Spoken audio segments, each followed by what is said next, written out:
श्री कार्तिक मास महात्म्य अध्याय 14। गुरु ब्रह्मा गुरु विष्णु गुरु देवो महेश्वरा गुरु साक्षात पर ब्रह्मा तस्मै श्री गुरुवे नमः। अध्याय 14। तब उसको इस प्रकार धर्म पूर्वक राज्य करते हुए देख देवता क्षुद्र हो गए। उन्होंने देवाधिदेव शंकर का मन में स्मरण करना आरंभ कर दिया।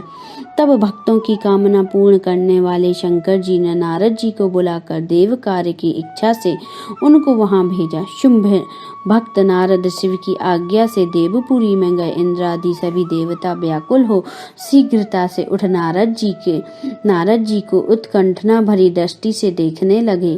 अपने सब दुखों को कहकर उन्हें नष्ट करने की प्रार्थना की। तब नारद जी ने कहा, मैं सब कुछ जानता हूँ, इसलिए अब मैं दैत्यराज जलंधर के पास जा रहा हूँ। ऐसा कह नारद जी की देवताओं को आश्रित कर जलंधर की सभा में आए। जलंधर ने नारद जी के चरणों में पूजा कर हंसते हुए कहा, हे ब्राह्मण, कहिए आप यहाँ कैसे आ रहे हैं, कहाँ से आए हैं? मेरे योग्य जो सेवा हो उसकी आज्ञा कीजिए। नारद जी प्रसन्न होकर बोले, हे बुद्धिमान जलंधर, तुम धन्य हो। मैं स्वेच्छा से कैलाश पर्वत पर गया था, जहाँ 10,000 योजना में कल्प वृक्ष का वन है। वहाँ मैंने सैकड़ों कामधेनुओं को विचरते हुए देखा। तब यह भी देखा कि वह चिंतामणि से प्रकाशित परम दिव्य अद्भुत और सब कुछ स्वर्णमय है। मैंने कहा, पार्वती के साथ स्थित शंकर जी को भी देखा, जो सर्वांग सुंदर गौर्ण वर्ण त्रिनेत्र और मस्तक पर चंद्रमा धारण किए हैं। उन्हें देखकर मुझे बड़ा आश्चर्य हुआ कि इनके समान समृद्धशाली त्रिलोक में कोई नहीं है और न होगा। हे दैत्य, उसी समय मुझे तुम्हारी समृद्धि का स्मरण हो गया और उसे देखने की इच्छा से ही मैं तुम्हारे पास चला आया। यह सुन जलंधर को बड़ा हर्ष हुआ। उसने नारद जी को अपनी सब समृद्धि दिखला दी। उसे देख नारद जी जलंधर की बड़ी प्रशंसा की और कहा कि निश्चय ही तुम त्रिलोकपति होने के योग्य थे।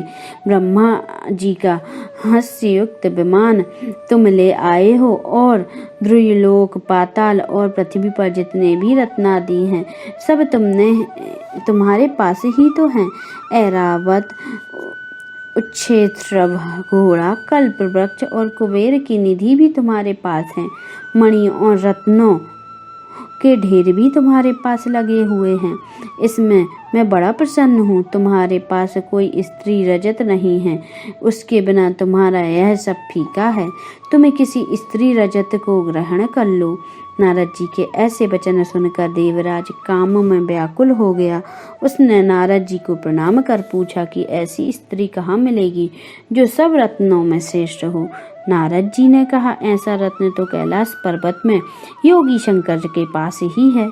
उनकी सर्वांग सुंदरी पत्नी देवी पार्वती बहुत ही मनोहर हैं। उनके समान सुंदरी मैं किसी को नहीं देखता।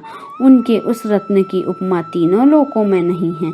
देवर्षि उस दैत्य से ऐसा कहकर देव कार्य करने की इच्छा आकाश मार्ग में चले गए। इति श्री कार्तिक मास महात्म्य 14वां अध्याय समाप्त। बोलिए श्रीमन नारायण नारायण हरि हरि।